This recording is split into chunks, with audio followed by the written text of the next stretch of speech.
Hey everybody, Dustin here. Welcome back to another video. Now, I know it has been a while since I've done a documentary video, and of course with the success of the Titanic one that I have done, I figured, you know what, why not do another one? Originally, I was going to do one on the Andrea Doria, but I decided to push that back to in the next few years, 2026, which is the, if I'm correct, the 70th anniversary of the sinking. And also, I will do a Lusitania one next year, considering the fact that one's the 110th anniversary of the sinking of the Lusitania. Now, for this one, it is recently new. And of course, for those that actually don't know, I have been, away from doing maritime history videos because I went to a lot of different concerts. I went one up in the Capitol Theater in Macon. I also went to Truist Park for Def Leppard and Journey, and also went to Nashville as well. And I've actually had a grand time at both of those. You actually do feel free to check those out. I used to do concert videos back in the day, and I still do occasionally now and then. Feel free to check out that playlist. I will actually have it as a card on the top corner of your screen or down in the description box below. Also, I went to the NASCAR Xfinity and Cup Series races up in Atlanta. I've actually did have a grand time at both of those, so do feel free to check out those two videos. I will leave a card on the top corner of your screen for you guys to check out. So, without further ado, this one, it has been a recent topic. It's just have been recently discovered. And for those that actually do know what this ship is, it does have a connection to the Olympic class liners, considering the fact that this ship was involved in an incident with the RMS Olympic, the sister ship to the Titanic. So join us as we learn about the HMS Hawke. As many of you know, at the time of this recording, on August 11th of 2024, divers from the Lawson Waters Deep on board the dive vessel Classina dived down 70 miles east off the coast of Fraserburgh, Scotland, and forgive me if I do butcher that city name, and found the Royal Navy battlecruiser, the HMS Hawke. The HMS Hawke is a battlecruiser that was lost on October 15th of 1914 after being torpedoed by the Imperial German Navy sub SMU-9. The ship sank with a loss of 524 officers and men, including the captain that was actually on board. And as many of us know in the ocean liner community, especially to those that are interested in the learning about the RMS Titanic and her sister ships, the Hawke was involved in a collision with the White Star Line's newest vessel, the RMS Olympic, while traveling through the Solent River. The bow of the Hawke smashed in and damaged the Olympic, and in the process breaching two watertight compartments and twisted a propeller shaft. Large waters that was actually displaced by the Olympic generated a suction drew the Hawke off course, but the blame was actually put on the White Star Line by the Royal Navy. So today, 110 years later, we're going to tell the full story of the HMS Hawke from its construction, the early years, sinking, and the discovery. The HMS Hawke's keel was laid down in the Chatham Dockyard as Yard 544 on June 17th of 1889. The HMS Hawke is one of the 9 Edgar-Class cruisers ordered under the Naval Defense Act of 1889. So what is the Naval Defense Act? Well, the Naval Defense Act was actually ratified to make further provision for the naval defense and defray of the expenses thereof. It was passed under the government of Lord Salisbury and facilitated a spending of 21,500,000 British pounds over the 5 years towards fleet expansion. This act actually did call the Royal Navy to maintain a number of battleships, at least equal to 2 of the largest navies of the time, the French and Russia. This expansion came in the form of 10 battleships, 42 cruisers, and 18 torpedo gunboats. And of course, since we're actually talking about the HMS Hawke, I will actually use this model of the USS Maine as a stand-in because this ship actually has a similar build, but unfortunately Histobrick does not have the HMS Hawke. So Tom, if you're watching this, please let's have a Histobrick model of the HMS Hawke. The Hawke was launched on March 11th of 1891 and fitting out process would begin. She consists of 2 9.2-inch guns on the center line, backed up by 10 6-inch guns. 4 were casemates on the main deck. 12 6-pounders and 4 3-pounder guns provided for anti-torpedo boat defenses. The Hawke would be commissioned in 1893 serving the Mediterranean fleet, remaining on the station for most of the decade. From 1897 to 1898, the HMS Hawke had military action as the ship was under command by this man, Captain Sir Richard Poor. The ship was in the Mediterranean in operations, which led to the pacification of Crete and the appointment of Prince George of Greece as High Commission under the suzerainty of the Sultan of Turkey. At one point, the Hawke was used as a troop ship, taking on military force from Greece in Platina Bay and transported them back to Greece. The uprising prompted Greece to land a Greek army expeditionary force of 1,500 men on Crete to support the Croatian insurgency, which actually turned into the outbreak of the Greco-Turkish War of 1897, also known as the 30 Days War. Unfortunately, this would actually result in the disastrous defeat of the Greek army, and this ceasefire actually required the Greek army to withdraw forces from Crete. In February of 1902, the Hawke received orders to convey relief to the Cape of Good Hope station. The ship left Chatham with new crews for the British vessels of Fort, Dwarf, and Partridge. Unfortunately, none of the last two ships happen to have photos online. In August, the Hawke took part in the fleet review held at Spithead for the coronation of King Edward VII. Afterwards, she left Chatham to convey relief crews for the vessels of Vulcan, Foam, Rooster, Dragon, and Boxer, to which all served in the Mediterranean. In 1903 and 1904, the Hawke was ordered to convey relief crews to ships on the Mediterranean stations, and at this time it would be the HMS Pyramus, Speedy, Dryad, and Imogene, and forgive me if I do butcher those names. All had been recommissioned for new terms. Then in 1904, in November, the Hawke became the boys' training ship as part of the 4th Cruiser Squadron up until August of 1906, then joined the torpedo school at Sheerness, and finally in 1907, she joins the home fleet. Now, in the next 4 years, the Hawke actually does have a clean record, but all that changed when a White Star liner of a known sister ship had her encounter with the battlecruiser in September of 1911. The ship you see in this photo is the RMS Olympic, White Star Line's newest four-funnel ocean liner, and the first of the newest class of ocean liners, the Olympic-Class. Along her are her two sister ships, the RMS Titanic and the soon-to-be HMS Britannic. I have done a documentary on the RMS Titanic, so feel free to check that out. The incident happened on September 20th of 1911 off Cowes of the Isle of Wight as the Olympic was on her 5th voyage from Southampton under the command of Captain Edward J. Smith. The Hawke was on her way to Portsmouth. As we all know, both ships were actually running parallel with each other, side by side, each other through the Solent. The Olympic was about to turn left and sounded 2 whistle blasts, which actually does mean I am turning left. Olympic followed that channel from Southampton water to sea from the intersection, and once she arrives at this intersection, and of course I'm using Titanic, so yeah, I do have HMT Olympic, but that would basically throw everything off.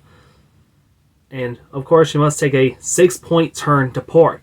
And as the Hawke was actually coming up through the channel about the same distance from the intersection as the Olympic, now unknowingly, and I actually read this through the U.S. Naval Institute, it's not for certain if the Hawke attention to or made acknowledgement to the blasts, but actually did maintain speed. The Hawke also did not make any passing signals before attempting to overtake the Olympic, so as thereof no answer was made by the Olympic. One of the men that on board the RMS Olympic is First Officer William McMaster Murdoch. He stood on the docking station at the stern to make sure that the stern of the Olympic is clear of the Hawke. But he was at the raised stern section, which is called the poop deck on the Olympic, but he actually did not witness what was coming up next. The Hawke was actually caught by surprise at the suction of the RMS Olympic, thus the wide radius of her turn took the commander by surprise as the ship was unable to take action, thus drawing in the Hawke into the Olympic, and what happened next is the inevitable.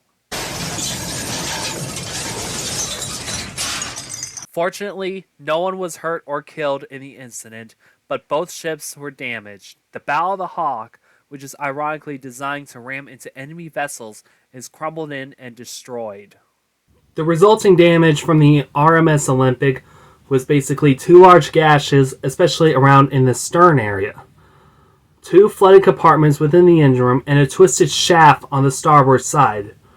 But she was actually able to limp her way back into Belfast for repairs, and to expedite, Harlan and Wolfe obliged to replace the damaged shaft from the Olympic with one from its upcoming sister ship, the Titanic, delaying the completion of the ship.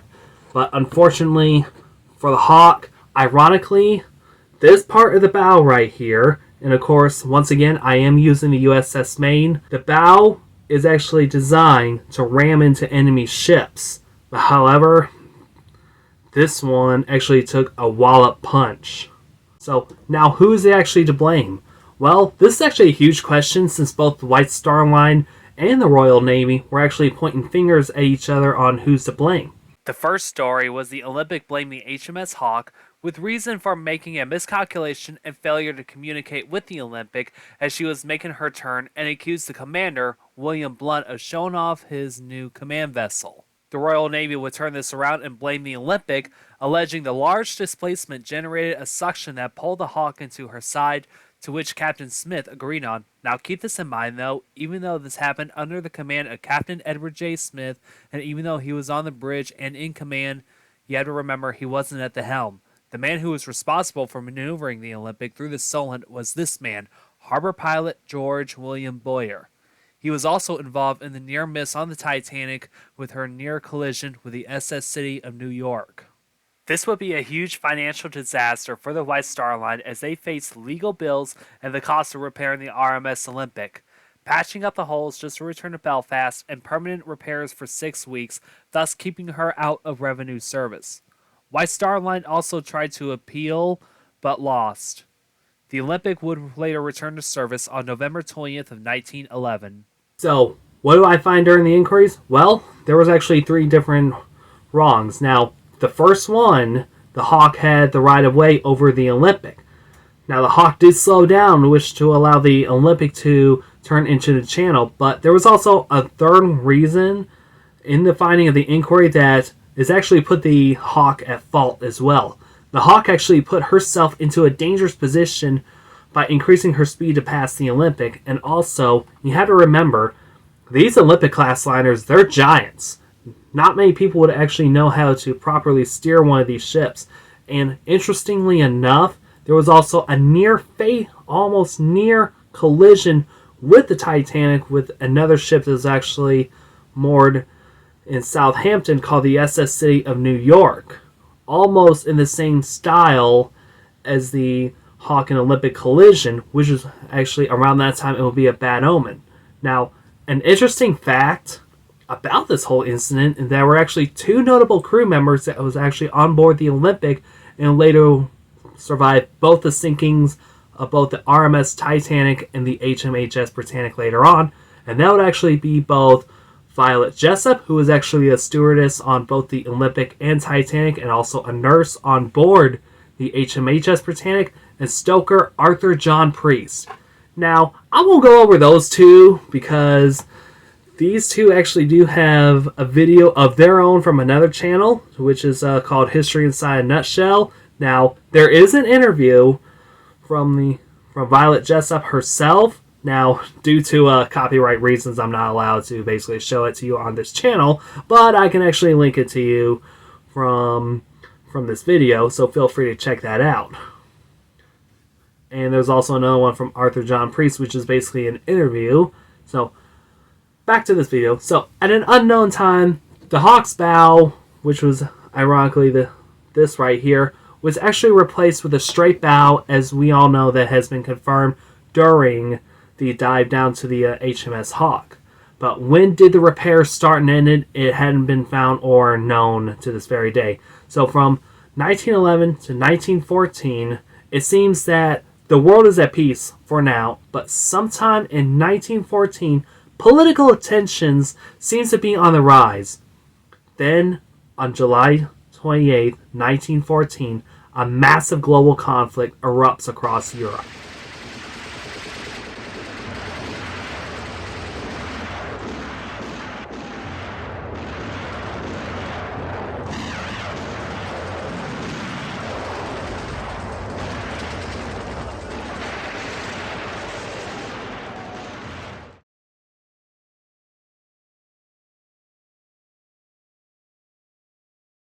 From where we last left off, the HMS Hawke was ordered to be constructed under the Naval Defense Act and already had a successful military career. But however, on September 20th, 1911, she was involved in a collision with the White Star Line's newest vessel, the RMS Olympic. The repairs took 3 years to undertake, and finally she is back in service. What the HMS Hawke doesn't know is that in July of 1914, a massive war is on the brink of exploding. Prior before the First World War, in February of 1913, the Hawke joined a training squadron that is based at Queenstown, Ireland, when she served with the rest of the Edgar-Class ships. Then in August 1914, it happened. On July 28, 1914, World War I erupted across Europe after months of political tensions between Germany and Great Britain caused by militarism, alliances, imperialism, and nationalism. The cataclysmic event that led to the entire continent of Europe at war was the assassination of this man, Archduke Franz Ferdinand of Austria. A massive chain of events after the assassination of the Archduke led to an event called the July Crisis, to which Austria-Hungary sought to inflict military blows to Serbia to show its strength and to dampen Serbia's support. As many countries tried to hold themselves back, while on July 27th, Austria-Hungary already prepared themselves, and the next day they sent a telegram to the Kingdom of Serbia, thus declaring war, causing one of the two deadliest global conflicts in human history. Less than a week later, on August 4th, 1914, Great Britain declares war on Germany after the expiry of an ultimatum to the German Empire. The Admiralty assigned ships to different units and detachments. Therefore, the HMS Hawke would operate blockade duties between Shetland Islands and Norway in an effort to starve Germany into submission. In the early months of World War I, Germany unleashed a devastating weapon that feared ships across the sea, the U-boat. A flotilla of U-boats attacked the Royal Navy warships in the North Sea as their aim is to sink capital ships of the British Grand Fleet and to reduce the numerical superiority over the German High Seas Fleet. There are rules of engagement when it comes to merchant ships, but that is another story for another time. While this is a documentary that is actually focused on the HMS Hawke, we're going to take a step back and mention the predator of this story, SMU-9, the German U-boat that sunk the HMS Hawke.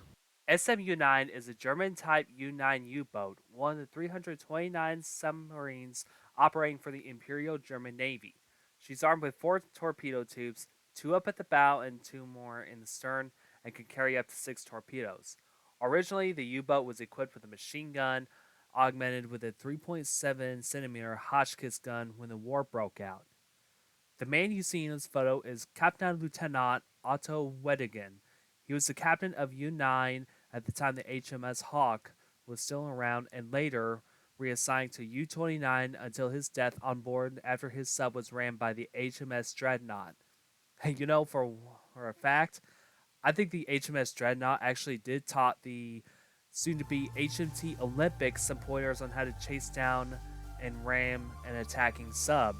I'm sure a part of that basically means that the propeller of the Olympic given a huge elbow drop to SMU 103, but that's another story for another time though. Now, jokes aside, in September, Captain Weddigen sank 3 armored cruisers in a single action on September 22nd of 1914 as SMU-9 took on 3 obsolete cruisers and won. 1,459 British sailors were killed and the 3 cruisers of the 7th Cruiser Squadron were lost. Weddigen nicknamed the squadron as Live Bait Squadron. Now, jumping back to the HMS Hawke, in October of 1914, the 10th Cruiser Squadron was deployed in the North Sea as a part to stop German warships from attacking a troop convoy coming out of Canada. Then, on the 15th of October, the 10th Cruiser Squadron was patrolling off Aberdeen, deploying a line abreast in intervals of 16 kilometers or 10 miles. Hawke stopped at 9:30 to pick up mail from her sister ship, the Endymion, and one of the moves that actually proved fatal for the Hawke is that this ship actually never zigzagged. And you have to remember, zigzagging is basically a method to throw off U-boats. Now, this is a common practice, throw off some mariners to pick a target, but this kind of proved fatal for a specific ship on May 7th, 1915. But that's another story for another time. Captain Whittigan actually did notice the HMS Hawke in his periscope and ordered one torpedo to be fired, and this torpedo would be launched and it would hit the Hawke at 10:50 a.m. It is believed that the torpedo did struck one of the ship's closest magazine areas, so we'll just say somewhere right around here, resulting in an instant explosion when the torpedo struck its target.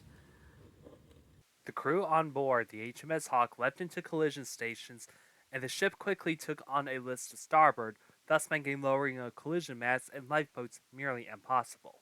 The ship would go under in 8 minutes, taking down 524 officers and Captain Hugh Williams, with only 70 survivors. The rest of the squadron actually did notice something was amiss, as German U-boat SMU-17 made an attempt to attack the HMS Theseus. But this attack was actually highly unsuccessful. The squadron was ordered to retreat at a high rate of speed northwest, and it was actually at this moment there was no response to the order that was actually received by the HMS Hawke. The HMS Swift was actually dispatched from Scapa Flow to locate the Hawke, but when the ship came to the site, they found a raft carrying 22 men and a lifeboat with 49 survivors that was rescued by a Norwegian steamer named the Modasta.